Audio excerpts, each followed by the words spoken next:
নমস্কার বন্ধুরা, মিষ্টু অ্যান্ড মধুমিতাস কিচেনে তোমাদের স্বাগত। আজ আমি হাজির হয়েছি একটা থালি রেসিপি নিয়ে।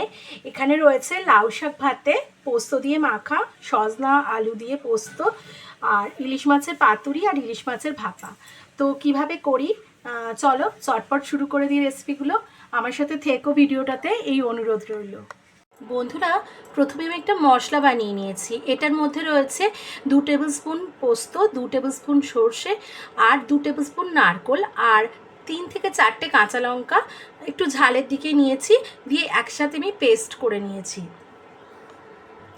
এবার এর মধ্যে আমি পরিমাণ মতো নুন দিয়ে দেব, পরিমাণ মতো হলুদ গুঁড়ো দিয়ে দেব, আর রঙের জন্য কাশ্মীরি লঙ্কা গুঁড়ো। এবার কিছুটা সর্ষের তেল মিশিয়ে দেব,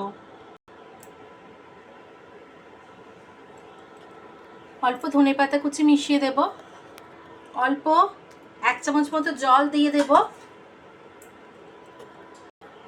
দিয়ে ভালো করে বাটনাটা মিশিয়ে নেব সব রকম মশলার সাথে।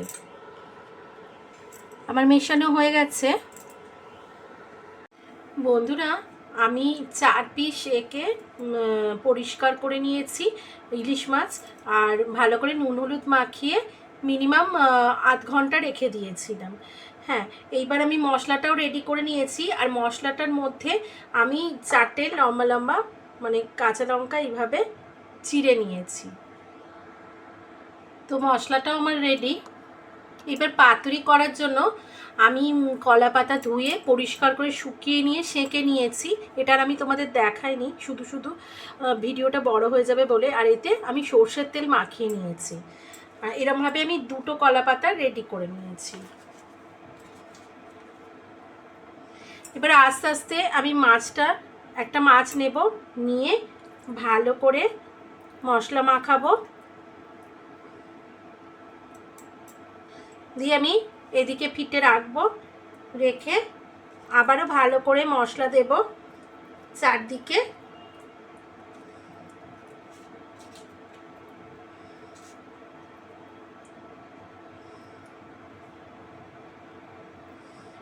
দিয়ে একটা গোটা কাঁচা লঙ্কা এর মধ্যে দিয়ে দেব, দিয়ে খুব ভালো করে এটাকে প্যাক করে নেব।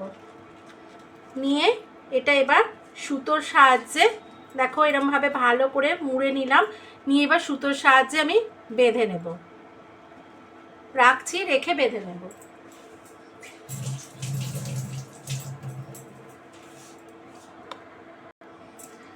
বন্ধুরা দেখো, আমি এটা বেঁধে ফেলেছি, দিয়ে রেখে দিচ্ছি। এবারে আবারও একটা বানিয়ে ফেলবো। একইভাবে সেমভাবে এটার ওপর লাগাবো, দিয়ে উল্টো পিঠটায় লাগাবো, দিয়ে সাইডগুলোতে দেব। এখানে রাখছি, দিয়ে খুব ভালো করে মশলা কভারিং করে দেবো, মানে কভার করে দেবো, যাতে সব দিকে মশলা পায়, মশলার ফ্লেভারটা এর মধ্যে ঢুকে যায়। দিয়ে একটা গোটা কাঁচা লঙ্কা দিয়ে দেব, দিয়ে আবার একইভাবে আমি বেঁধে নেব। এই যে বন্ধুরা দেখো, এটা বাঁধা হয়ে গেছে, একদম সুন্দর করে বেঁধে নিয়েছি। নিয়ে তোমরা দেখো আমি এখানে তাওয়াটা রেখেছি, সেখানেই রাখছি। দিয়ে এবার একইভাবে আমি এইগুলোতেও সেমভাবে বেঁধে নেব। বন্ধুরা, আমি একটা প্যান বসিয়ে দিয়েছি, দিয়ে তাতে অল্প সর্ষের তেল দিয়ে দিয়েছি। হ্যাঁ, শুধু প্যানটা গ্রিস করার জন্য। দিয়ে আমি যে প্রথম দুটো বেঁধেছিলাম সে দুটো দিয়ে দিয়েছি, দিয়ে এরমভাবে ঢাকা দিয়ে দেব। এক পিঠ হতে মিনিমাম 7 থেকে 10 মিনিট লাগে, আর মিডিয়াম টু হাই টেম্পারেচারে করতে পারো। মিডিয়াম টেম্পারেচারেই ভালোভাবে হবে। আমি 7 থেকে 10 মিনিট রাখবো। তো ফিরে আসছি 7 মিনিট পর। ফিরে এলাম আমি 10 মিনিট পর। এবার আস্তে করে এটা আমরা চেঞ্জ করে দেবো সাইডগুলো। তো আমি সাইডগুলো চেঞ্জ করে দিয়েছি। এবার আবারও মিডিয়াম টেম্পারেচারে আর 5 মিনিট করব কি 7 মিনিট।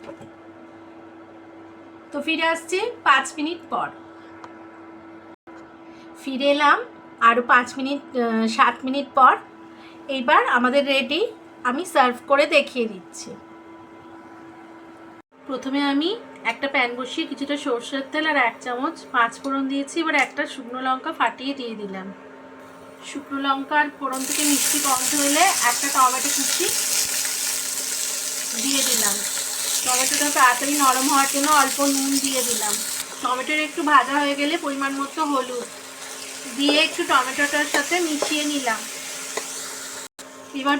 এবার 3টে ডুমো করে কাটা আলু দিয়ে দিলাম, দিয়ে একটু ভেজে নেব।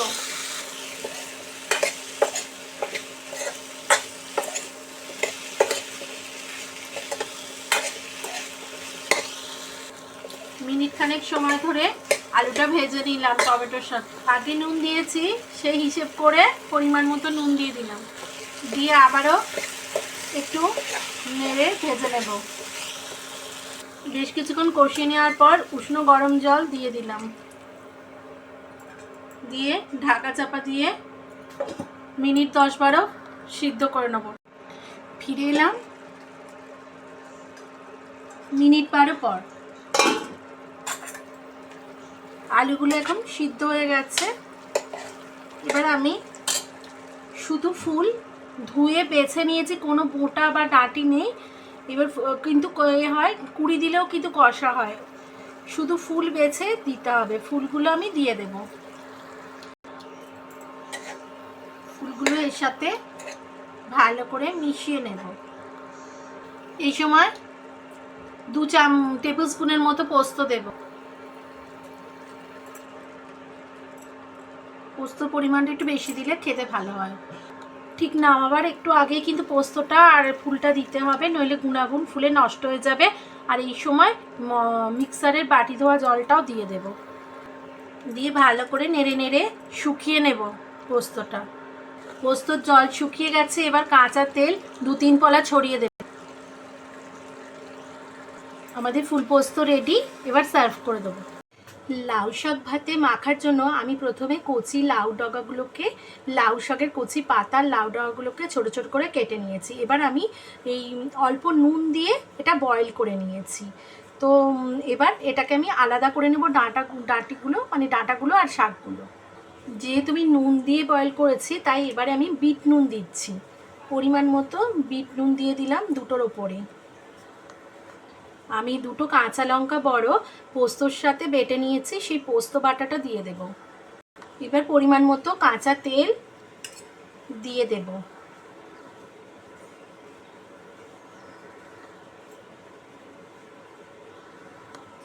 এবার ভালো করে মেখে নেব।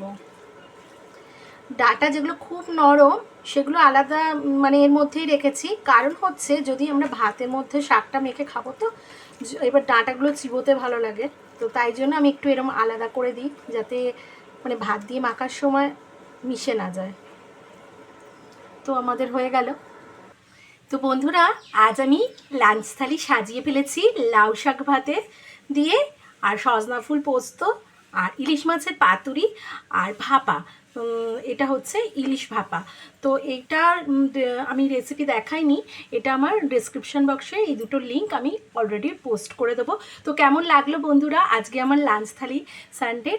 তো যদি ভালো লাগে লাইক শেয়ার কমেন্ট করো। নতুন বন্ধু হলে পাশে থাকার অনুরোধ রইল, চ্যানেলটাকে সাবস্ক্রাইব করে নিয়ে। এখনকার মতো আমি চলে যাচ্ছি, আবার হাজির হয়ে যাবো নতুন কোনো রেসিপি নিয়ে। ততক্ষণের জন্য তোমরা ভালো থেকো, সুস্থ থেকো, টাটা।